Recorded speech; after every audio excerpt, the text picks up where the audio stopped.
Bienvenidos de vuelta a Contacto de Verano. Estas imágenes que ustedes acaban de ver creerán que es parte del archivo de lo que vivió el país el año pasado en el niño costero que sacudiera a nuestras costas en los primeros meses del año. Pero no, es de hoy. Y no solamente es de hoy, sino que es exactamente de la misma zona en donde el año pasado se dio parte de la situación calamitosa que vivió Lima. El río Rímac se está desbordando, el cruce de Rímac con el Guaycoloro está a punto de desbordarse.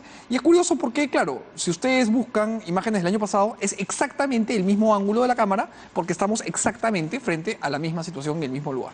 Entonces, vamos a conversar con el congresista Edu Vergara, que nos acompaña. Él es el representante de Fuerza Popular, porque es uno de los congresistas que ha asumido el tema de la reconstrucción como una de las banderas que está trabajando. ¿Cómo estás? Buenas ¿Qué noches, tal, muchas gracias por Buenas venir. noches, Lo gracias primero por la que le invitación. pregunto es, ¿qué reconstrucción, congresista? Ninguna, y me preocupa. Debemos entender, Mijail, que cuando sucede una tragedia como esta, el Perú no es una isla, no está aislado. Lo que tenemos que hacer es ver las otras experiencias de otros países, por ejemplo Chile, Ecuador, qué es lo que hicieron. Y cuando uno ve lo que hizo Chile es básicamente fortalecer sus ministerios, que el Ministerio de Agricultura pues se encargue de los ríos, que el Ministerio de Vivienda haga la construcción de casas, que el Ministerio pues de Educación haga los colegios. Lo que se hizo acá fue una mixtura. Se creó una autoridad justamente para reconstruir, pero para que coordine, haga Una el autoridad plan, ad hoc, ¿no? una autoridad muy parecida a la que ocurrió en Forsur. Nosotros no estuvimos de acuerdo cuando se planteó esto. Sin embargo, el Congreso de la República le ha dado todas las herramientas, pues le ha dado la ley en tiempo récord de 24 horas, le ha dado todos los medicamentos, le ha dado el presupuesto, cerca de 25.000 millones de soles, que es más o menos así como el presupuesto en educación de todo un año. ¿Y cuánto se ha Algo ejecutado de parecido. ese presupuesto? Muy poco, muy poco. ¿Sabe más o menos un Debe ser un porcentaje? 10 o 15%. 10%. Así es.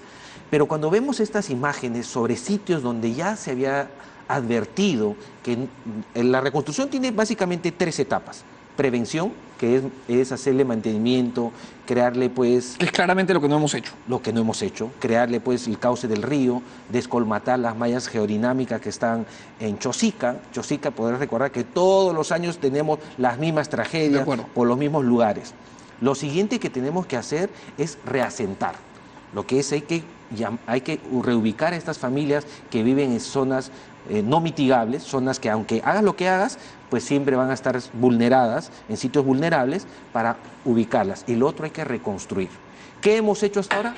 Absolutamente Pregunta nada. sobre el segundo tema que me parece fundamental.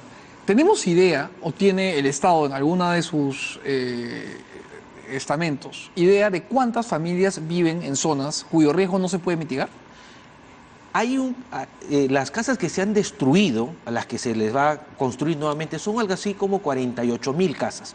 En Lima hay como 1.200 casas. Yo creo que son más, porque desde el inicio hubo un problema. El problema era el empadronamiento de las familias.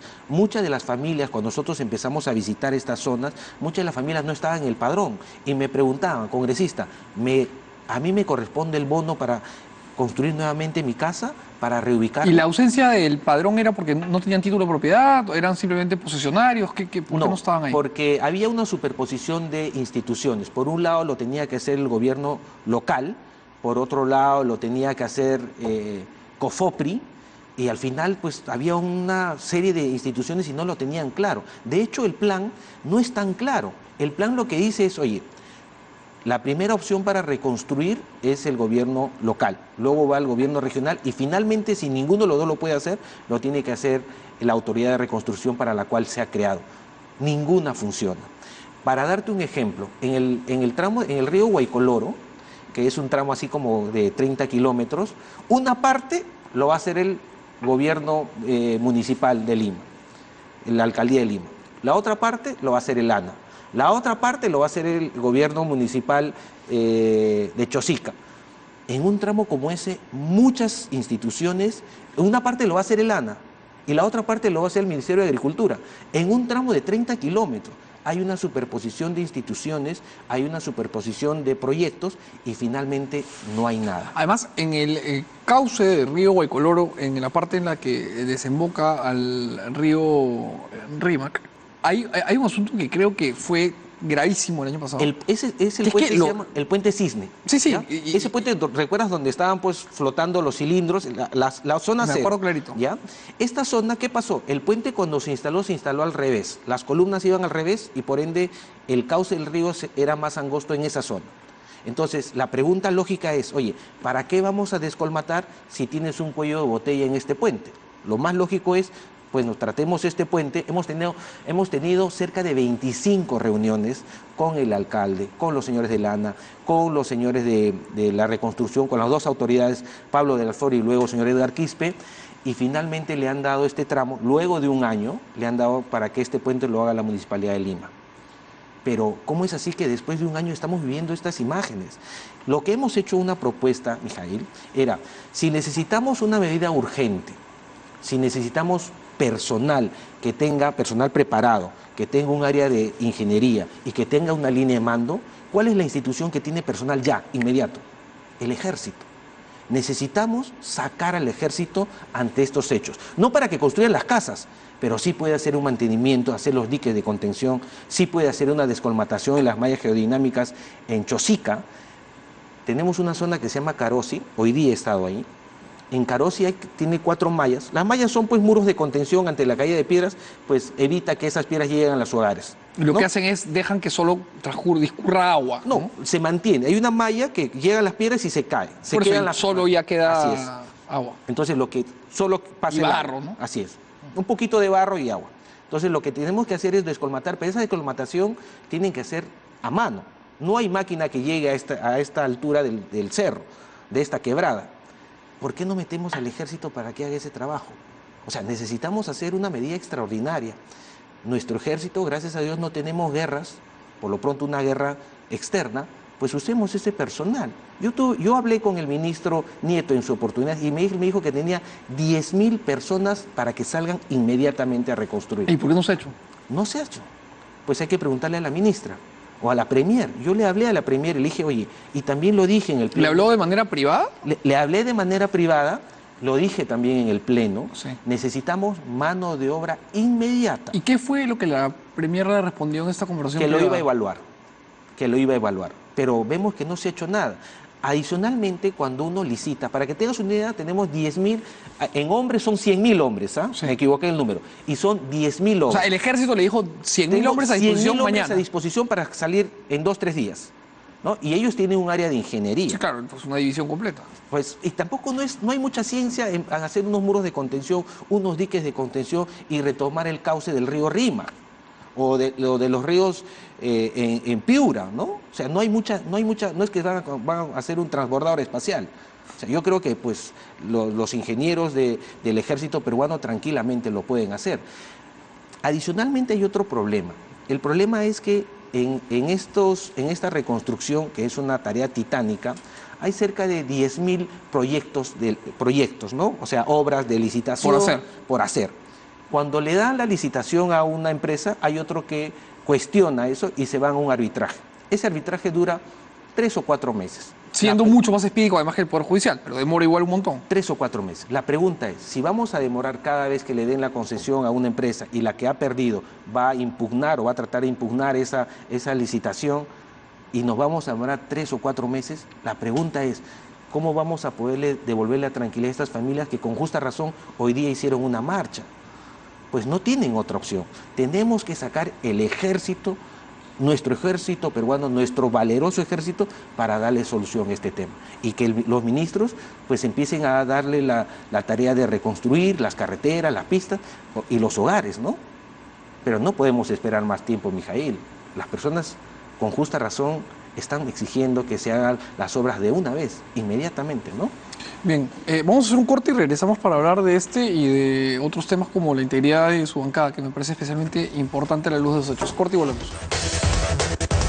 Estamos de vuelta. Antes de hablar de los temas de su bancada, yo quería preguntarle, solo a la luz de todo lo que nos ha dicho, entonces Pablo de la Flor, ¿qué hizo? ¿No le fue bien?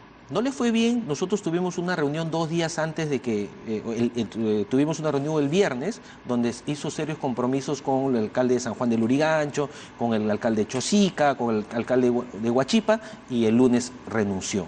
Entonces dejó esos compromisos pues como en el aire, Ya, ¿no? pero eso fue al final. Pero durante los meses que estuvo al mando de este proceso de reconstrucción, Yo no he visto mucho avance con el señor Pablo de la Flor, ¿no? Más que ¿qué todo, avances sí ha visto? ¿Qué hizo? ninguno. O sea, O sea, realmente sí, obra concreta, que es lo que necesitan las familias, ninguno. No he o sea, visto lo que ustedes me ningún están diciendo avance. es que Pablo Alfredo no hizo nada. Yo lo que pienso, por ejemplo, cuando le pregunté a Pablo de la Flor si él había participado en el plan y me dijo que no. ¿Cómo sí puedes liderar un plan que tú no has participado en pensar ese plan?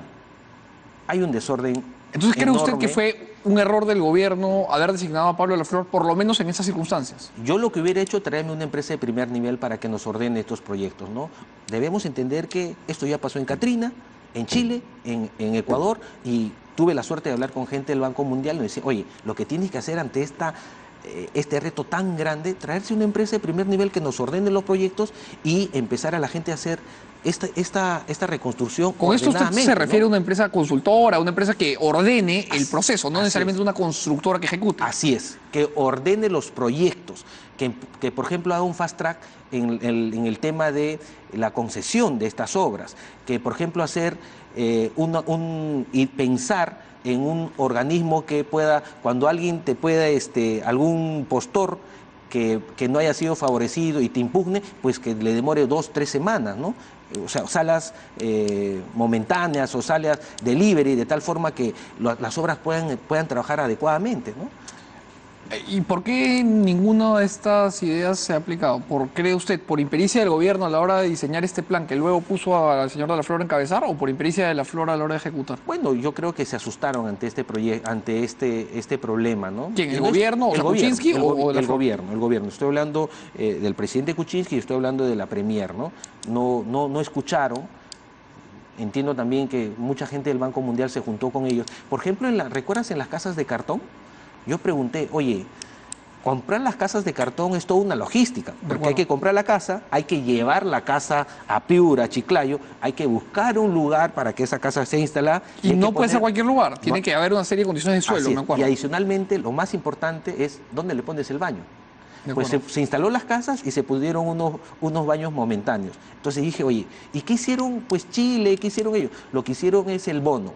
Lo que hicieron es, oye, si tu casa no se cayó y tú tienes una habitación que pueda vivir tranquilamente una familia, vamos a empadronar a estas familias y que vivan ahí.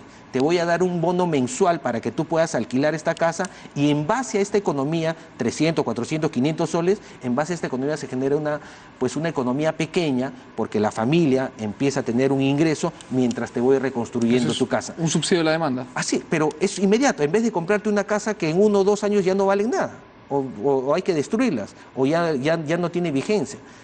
También lo planteamos a la Premier y tomó esta iniciativa ya al final, ¿no? Ahora existe el bono 500, pero también hay casas que se han construido, estas casas de cartón que no se han instalado. Y carpas, Y porque hay gente que carpas. sigue en carpas. Mucha familia carpa y lo peor de todo, sin baño.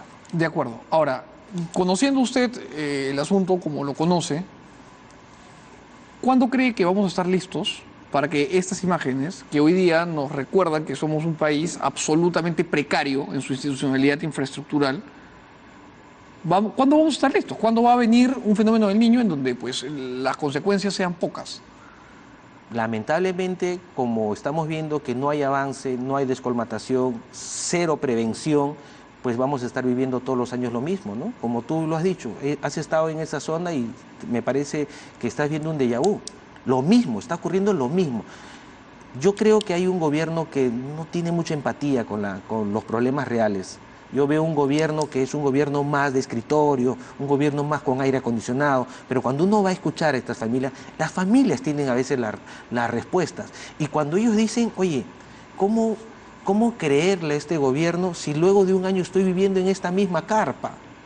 ¿Cómo después de un año no me han empadronado? O sea, no tienen la certeza si le va a dar este bono para hacer su casa o reconstruir su casa.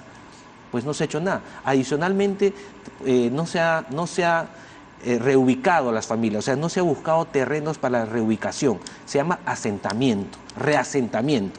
Son reasentamientos de familias completas. O sea, lo que quiero decir es, oye, si hay toda una comunidad y se tiene que reasentar toda la familia, más tu colegio y tu mercado. Como Sí. lo que han hecho en Chile. No hay que inventar la pólvora, hay que empezar a ver experiencias de otros países y aplicarlas acá con nuestra tradición, con nuestra idiosincrasia, con nuestras experiencias. Pero no podemos tener un nuevo Forsur, ¿no? No me parece adecuado. Bien, congresista, la verdad es que nos deja usted con un panorama igual de desolador que estas imágenes con las que hemos empezado, que no hacen más que recordarnos pues que estamos desnudos frente a los embates de la naturaleza. Eso ha sido todo por hoy, nos vemos mañana a las 11 de la noche, espero que con mejores noticias. Muchas gracias, congresista, por habernos acompañado. Buenas noches.